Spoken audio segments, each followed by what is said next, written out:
It's the Fairway Times podcast presented by Wild Goat. You know that feeling, 3 hours into a round, standing over a wedge, tuck pin, everything on the line, and your mind just drifts? That's not a swing problem. That's a focus problem. Most golfers try to fix it with coffee or an energy drink, and sometimes it works. But a lot of the times you get the jitters early and crash out right when it matters most. Wild Goat wanted to build something different. Their Focus Plus Hydration Gummy was made specifically for the demands of a golf round.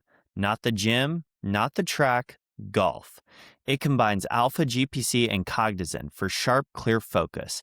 A small, calibrated dose of caffeine with L-theanine to keep things smooth and steady, and electrolytes to keep you hydrated and mentally in it through all 18 holes. No jitters, no crash, just presence. The kind that lets you stand over a hard shot and actually be there for it. I have it in person today, guys. We are going to try one couple today before we do the podcast because I need some focus and hydration. Flavor's absolutely excellent, guys. Visit getwildgoat.com to order yours today and use code FairwayTimes10 for 10% off your entire order. Sorry, guys, I'm chewing. These are so good. That's getwildgoat.com and use our code today. And now, let's get into the show.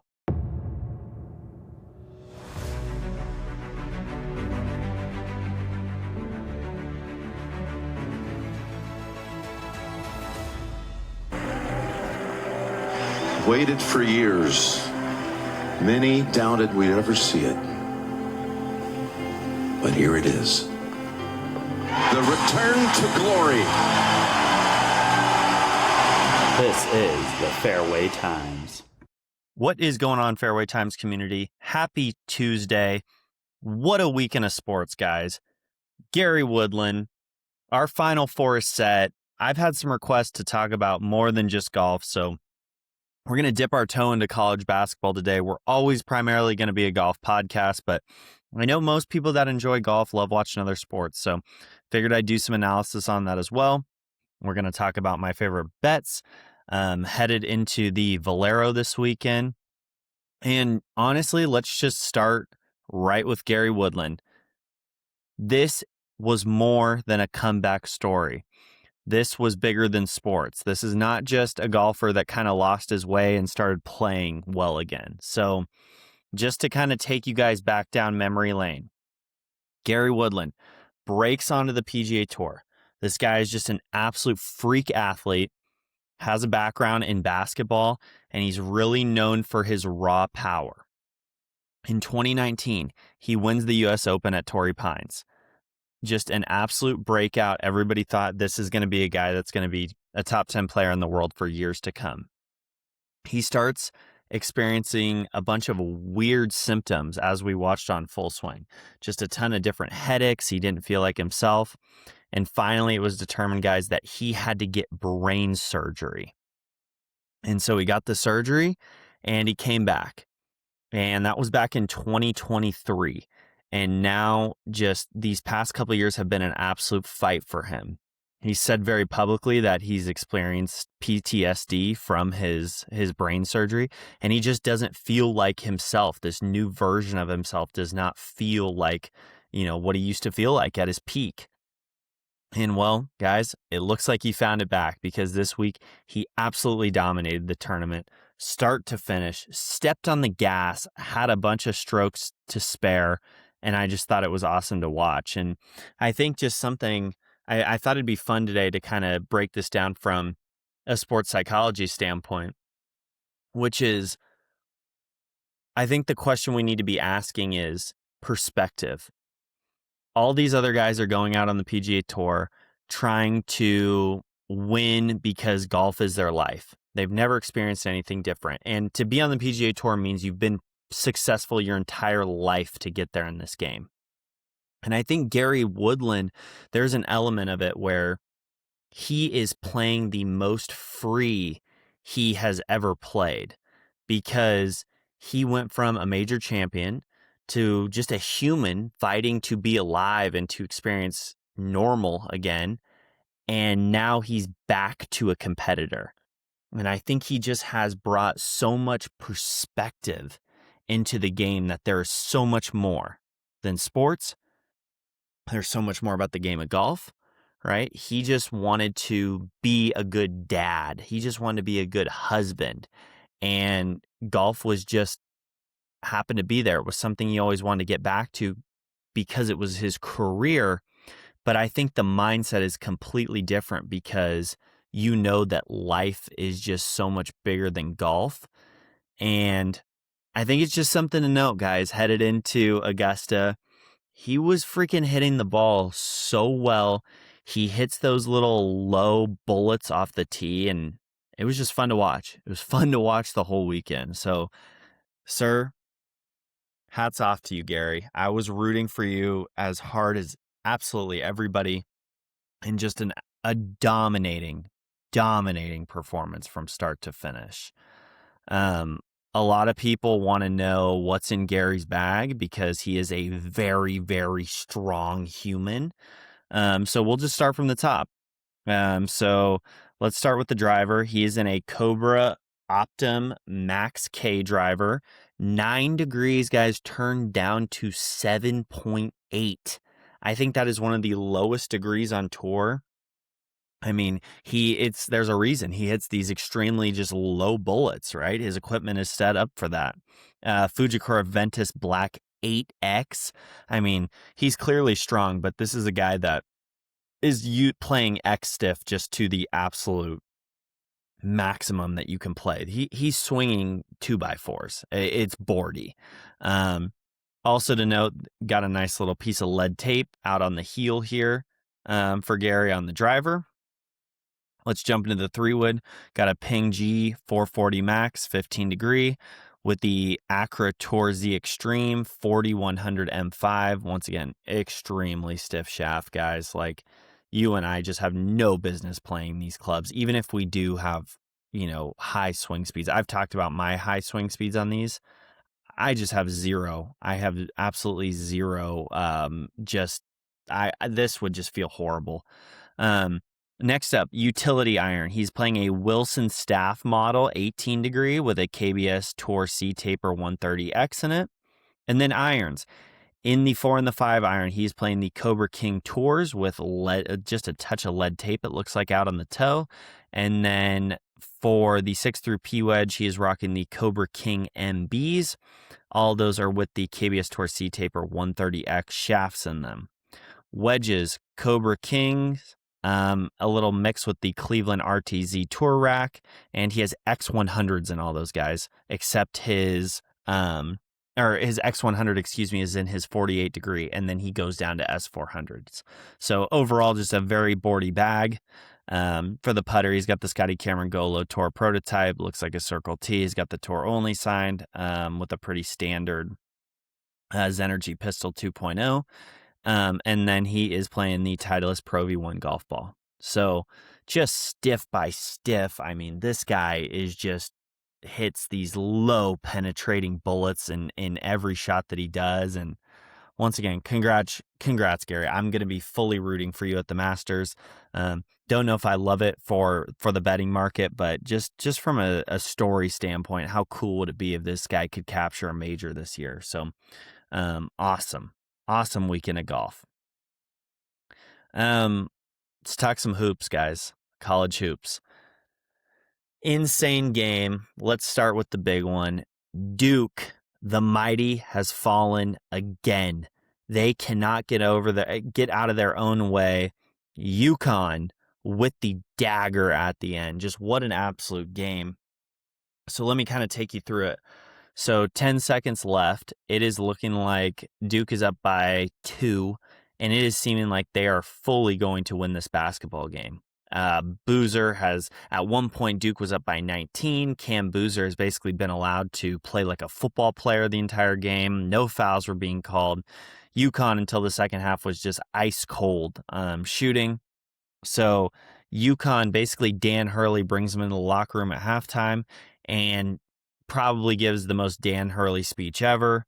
From the outside looking in, he's a pretty corny guy, but I think if I played for that guy, I would want to absolutely just die for him out on the court with the things he does. And even when they were down, they came out down 17, down 15. You would think that it was, a 2 or 3 point game. The way he was into the game and engaged and just behind his guys, it was super fun to watch. And we know history, it just keeps repeating itself. UConn and Duke is a very classic rivalry, and Duke has not came out on the winning side very often. So once again, 10 seconds left. All Duke basically has to do is inbound the ball and hold it, because at that point you're going to play the whole foul game. And Duke's just going to win the basketball game. There's not enough time. And so inbound pass comes in. UConn decides to press, puts a nasty hard press on him. And it goes to Lil Boozer brother. And he decides the double team comes to him just before half court. And he makes a really logical decision, which is, okay, if these two dudes are collapsing on me, that means that there's going to be a man open. And he tries to jump and throw it over these two UConn defenders. And to the UConn defenders' credit, it literally looked like I was watching a men's volleyball game with the way they synchronously went up and made this block and slapped the ball away. So he gives it up, and once again, UConn's still down by 2, and they dump it off to the freshman, Mr. Basketball in the state of Indiana last year, and he drills this 3 that was deep. I mean, right in front of the logo, and leaves, I want to say it was 0.7 or 0.8 seconds left on the clock. The stadium's going crazy, and Duke just can't do anything. So my main takeaway of this is Dan Hurley cemented himself as a college basketball legend. And he already was, but 3 Final Fours in the past 4 years is just absolutely insanity. Okay. My other takeaway from this is, if this happens again, over the years, just to remind you, some players that have came through these doors of Jon Scheyer: Zion Williamson, Cooper Flagg, Cameron Boozer. And I'm missing a lot, right, when I say that. And they don't have a championship to show for it. And this is supposed to be the most historic blue blood program to ever exist. And I think something that just kind of comes to my mind very shortly is, if this happens next year, is Jon Scheyer's job seriously in danger? And the other thing is, I kind of brought this up to a couple of buddies of mine when the tournament first started, but they introduced the coaches, right? In college basketball, the coaches are the constants, since players are usually one and done, the superstars, and they're the larger than life figures. And they make the introductions of the coaches in like a promo, and it's like Tom Izzo, it's Dan Hurley, they're saying these guys who are absolutely legends, right? Dusty May. And then they're like Jon Scheyer. And I'm like, why is Jon Scheyer in there? Like, why should Jon Scheyer's name be mentioned next to Dan Hurley or Tom Izzo? Or Cap? It just doesn't make any sense to me. And it was like, when he took over for Coach K, he was automatically just anointed. And now it's like, hey, man, you kind of got to produce next year. We know the recruiting's going to be good at Duke, second to none. We know they have all the NIL money in the world to go get the next number 1 recruit, right? I don't follow high school basketball, so I don't know who that next guy is. I'm sure he's headed to Duke. One of the top 3 guys are headed to Duke. But this was a big screw up on Jon Scheyer's part, because when Boozer had that ball right before half court, all Scheyer had to do was call a timeout. He still had a timeout left in his back pocket. And so, as much as it was kind of a lapse of judgment on Boozer's part, which, by the way, can you blame Boozer for one play? Both those brothers have played absolutely unbelievable the entire year and got them to the Elite Eight pretty much single-handedly. So, whatever. One bad play does not define what they've done the entire year. But John Shire not calling a timeout right there is crazy. The other thing is, how do you not kind of know those situations of screaming at your guys? All you have to do is hold the ball. There's no 5-second violation behind half court. You literally could have just held the ball and got fouled and just played out the clock that way. So to get beat like that is insane. I'm going to say it. I think next year, if they do not make a Final Four, John Shire's job is in danger. And I would just like to say that right here, right now, and call it out. If they do not make a Final Four or potentially win a national title next year, John Shire will be gone. Okay. So let's talk a little bit Final Four. So we have a UConn team going against Illinois, and I love this matchup. I think it's really fun. I think this Final Four is extremely fun. Illinois is a team that I love the entire year. When they're hot, there is truly no team in the entire country that is better than them. But if they're cold, they are very, very beatable. And after what I saw tonight, like, I actually think that Illinois is the better team. But it's just like, I'm going to call it like something at some point just called, are you going to get hurled on?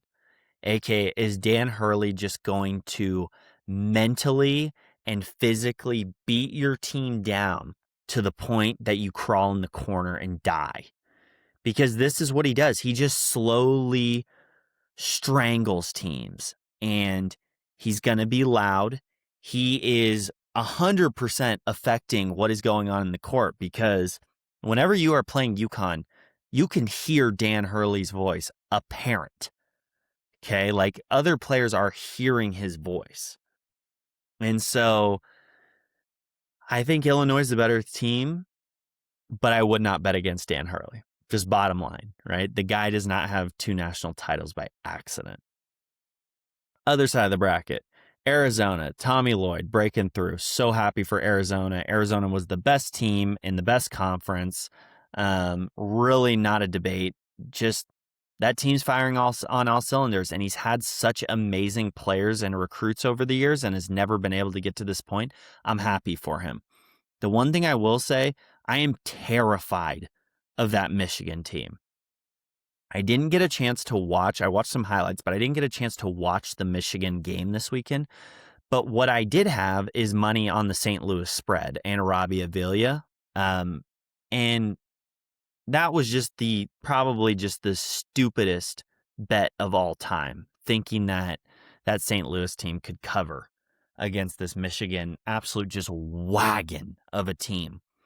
And all year we talked about basically the big 3, and Florida was kind of this outlier 1 seed, which was Michigan, Duke, and Arizona. These are the 3 best teams in the country.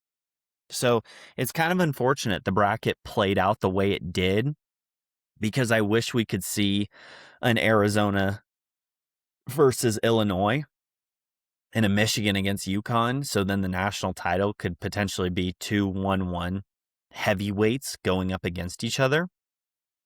But in the same token, we are getting basically two games this weekend that could both very well be national title games. So what are my predictions? I think I just love UConn to win. I love their toughness. Once again, I'll say it again. I think Illinois is a better team. I love UConn's toughness. In these moments, these things matter, and I know Dan Hurley's team has been put through hell and back by him since when they showed up over the summer. He has put them through a nightmare of toughness to get them to this point, and they are ready for it. On the other side, I like Michigan. I do. I think that that entire team is ready for the big moment more than Arizona. And there still is a fraction of myself. I've lost a lot of money on Arizona over the years when they were 1 and 2 seeds. And I think that's just radiating in the back of my mind. And I am still scared of them. I'm a little still scared about Tommy Lloyd. Just, I don't know. Something's just not sitting right with me. So I'm on Michigan there. Michigan, UConn, national tied again. Michigan is clearly the better team. I think Michigan will win. But we said that with Duke as well as one of the best Ken Palm ranking teams to ever play and ever be ranked by Ken Palm. And UConn just went and took out that team in Duke. So there's also no better feeling as somebody that does not particularly love Duke is seeing Duke fans cope on Twitter.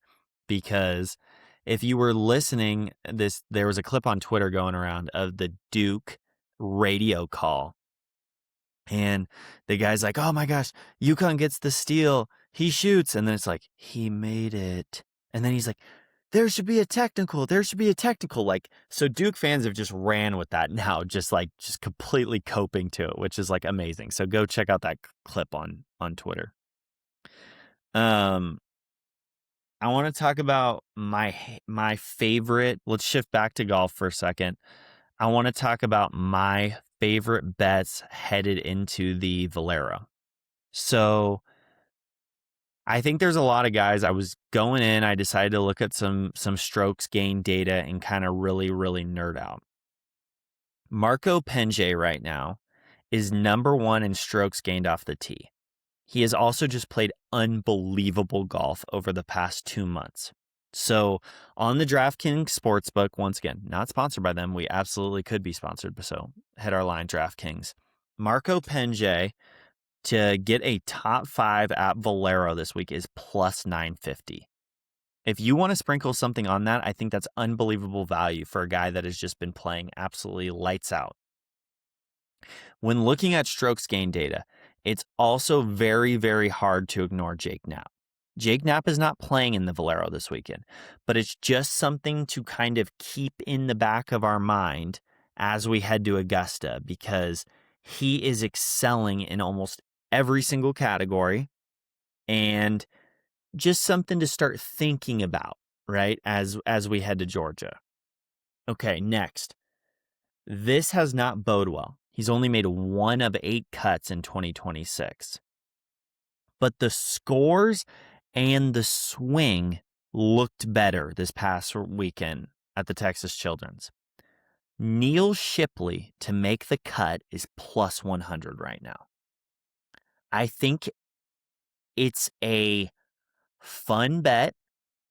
It's easy to root for Neil, mostly because he's just a funny guy. I love his clips online of him just going around and like hitting a bad shot on tour. And you can like, when they get him on a hot mic, it's just hilarious.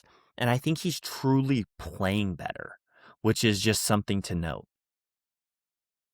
Something else that I think is interesting, and at least to just take note of, okay? And I don't really know what this is going to look like, okay? Because we don't know what form he's going to be in.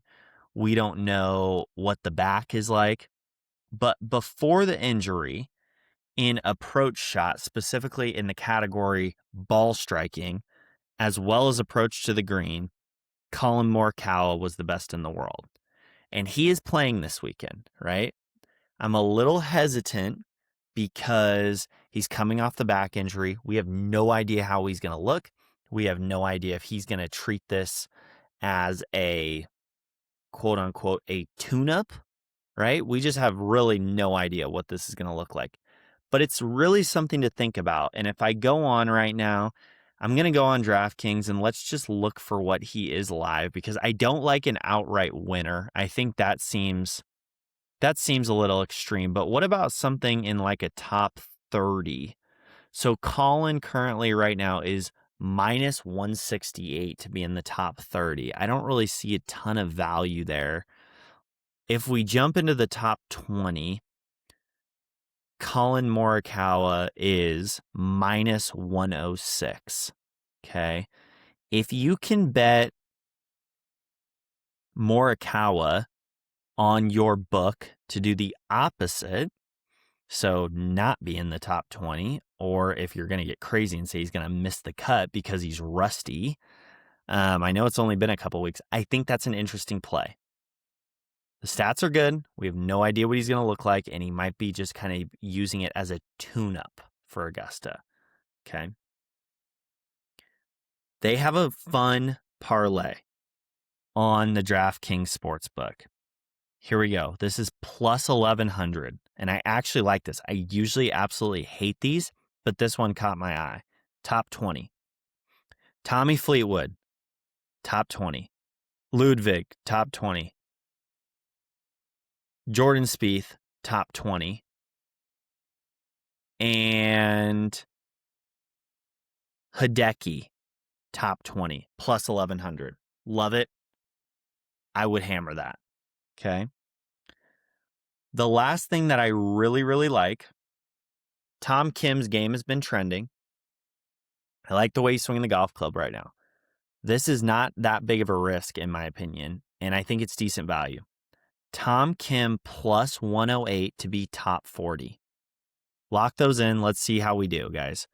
Fairway Times betting board is live. We're going to start trying to keep track and see how many we hit every single week. Okay, so let's jump into our marketplace find of the week, guys.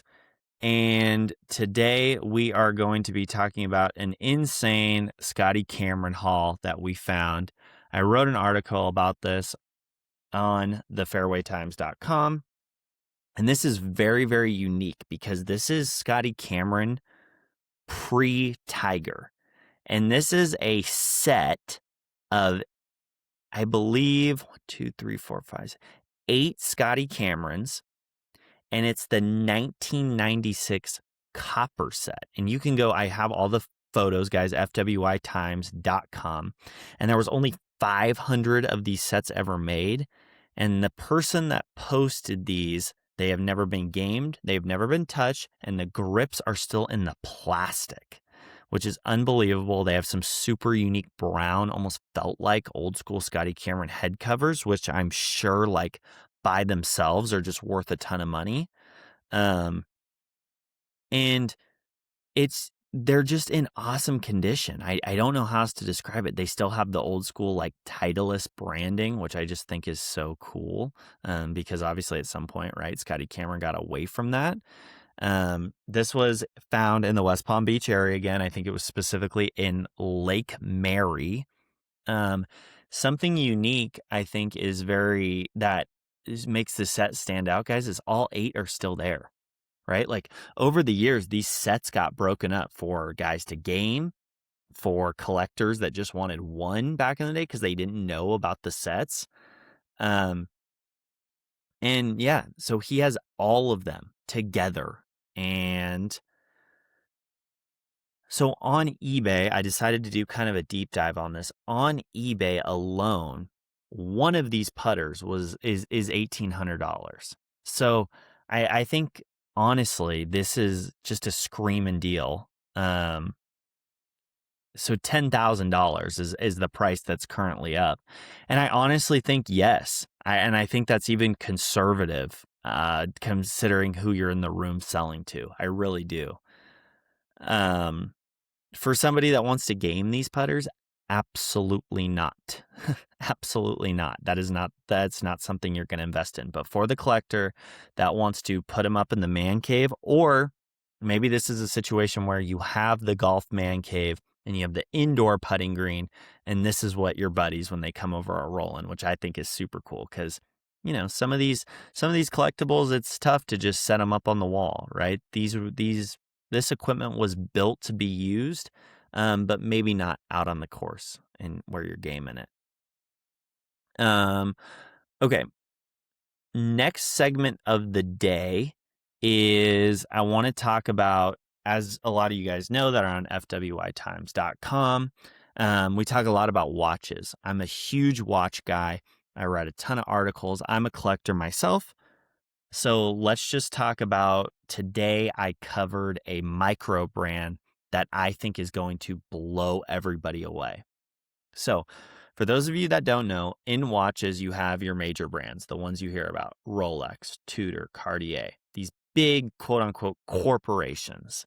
And this is like, if you're in the banking system, this is like your Chase, your Capital One, your big boys, right?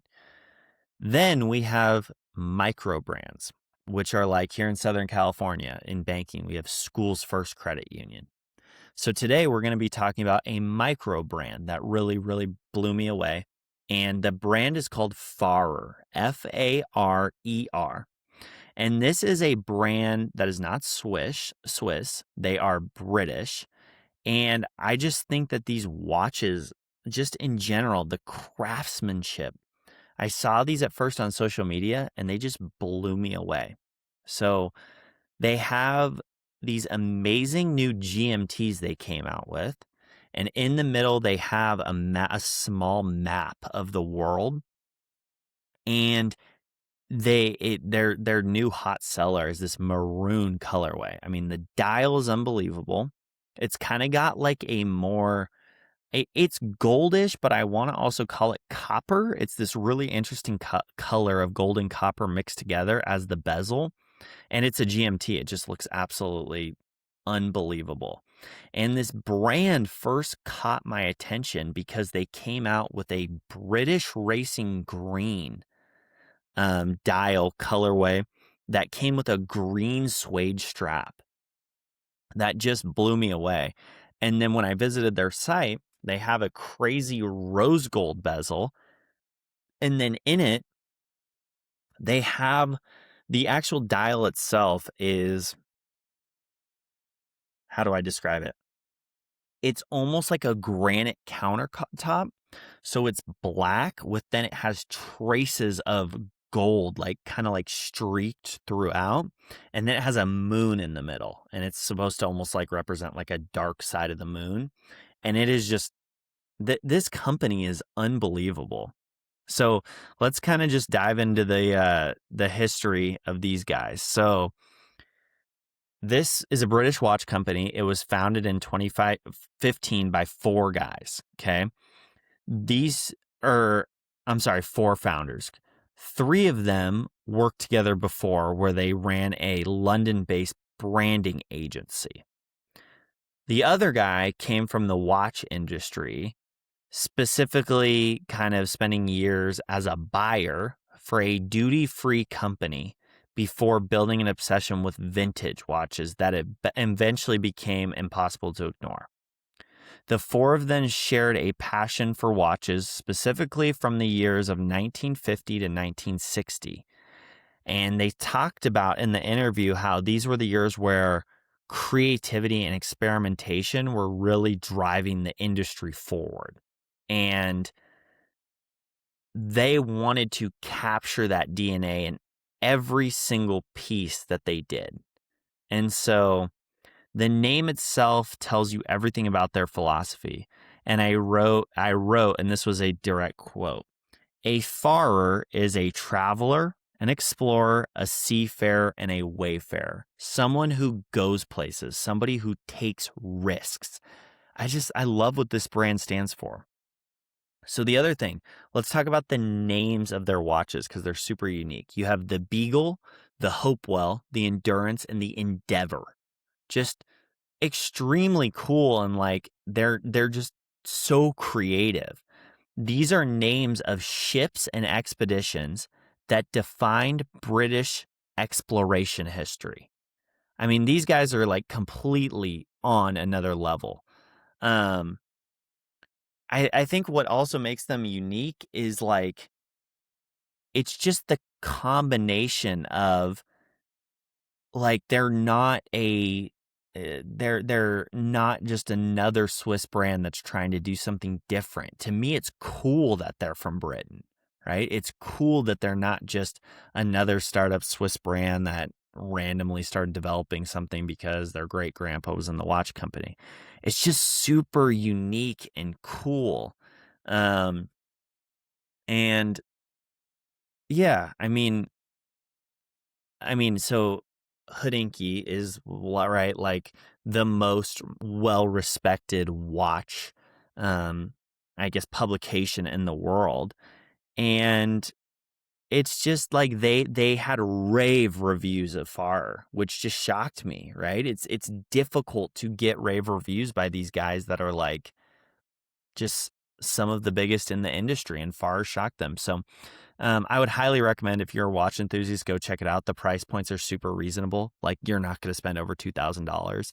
And for the craftsmanship, the quality, and the look, I truly think it's second to none. So, if a lot of you don't kind of know this about me, right? Because I've never shared it, but I am getting married this year, and I've decided I'm trying to figure out what I would like my wedding watch to be.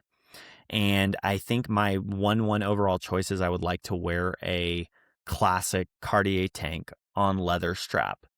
But this company, believe it or not, has made me think that I may go in a different direction, which is crazy to say.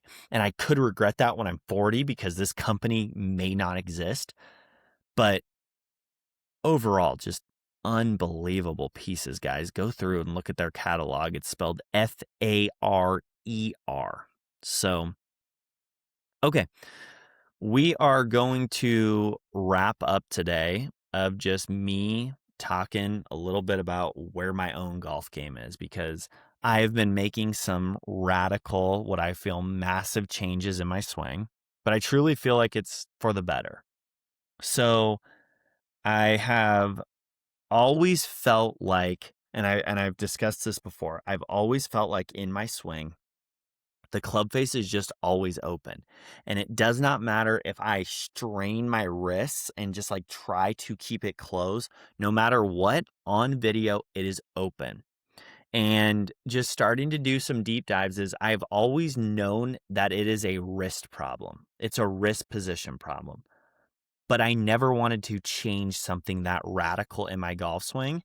And about 4 to 5 days ago, I couldn't take it anymore. I couldn't stand the look of my swing on video.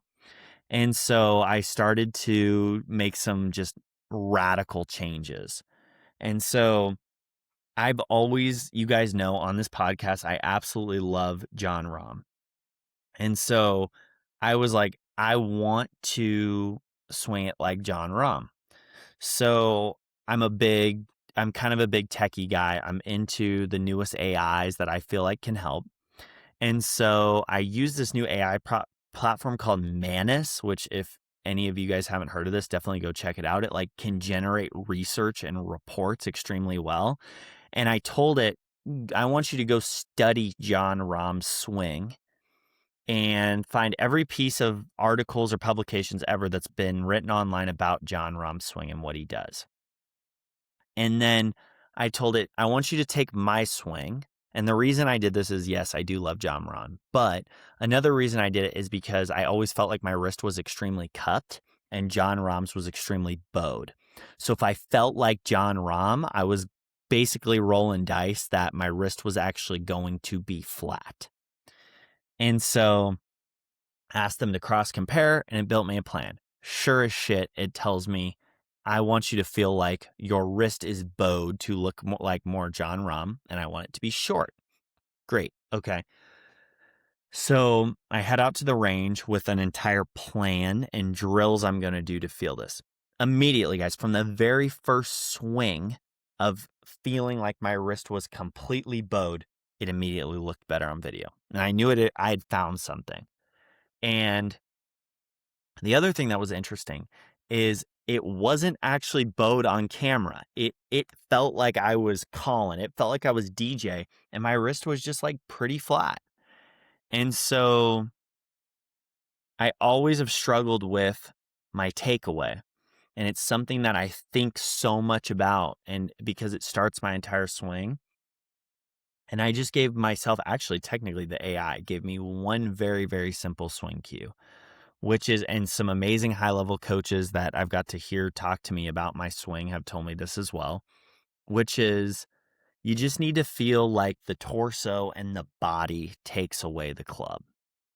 And I've never been able to truly feel that, and it's something I've really struggled with for a long time, because I always have felt like in order to keep it at least halfway square, never has looked completely square, but at least for it to look halfway decent on camera, I have to worry so much about hinging my wrists. And so, but I was hinging it improperly. And it was never a coach's fault that I ever talked to about my swing's fault of what my own swing was. It was how I perceived the information that they were telling me.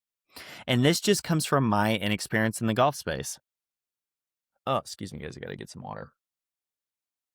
This just comes from my inexperience in the golf space of not understanding how the swing works.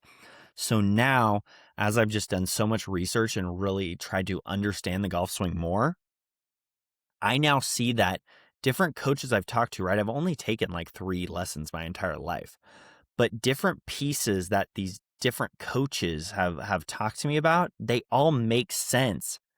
I just perceive them different. And that set me back. And it shouldn't have taken this long, but now I'm understanding why each coach said each different part.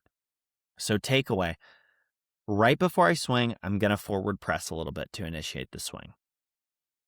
I'm going to take away the club itself as low to the ground as possible with my torso, right? Keeping the club outside the hands. Simple. Then all I care about is literally thinking like I look like John Rahm. It's bowed and it's super short. It's not bowed and super short on video. It's in the perfect position. I still open it just a little too much between the takeaway and the top of the backswing. It still gets a little bit too open, but it's better. So late this afternoon today, I got the opportunity to go try it out in my first ever round, okay? Something else I've been working on in my swing is keeping my ass very, very relaxed because it allows me to sit backwards instead of stand up and early extend. So if some more weight is in not the heel of my foot, but 3/4 of the way back of my foot, it really helps me sink into everything. So today I went and got out, played a quick 9 holes, and the ball striking, guys, was 10 times better. The dispersion was a little wild, but the contact itself was excellent. Okay, so we are getting somewhere. I did cold hard shank 1 ball, but that was because I did not relax my butt and it came up. And now my path is a completely different way from this new feeling. I'm completely fine with it. I think I played completely fine for all the changes we've made. And we know how long it takes to make changes in the golf swing. So I am very, very happy with it.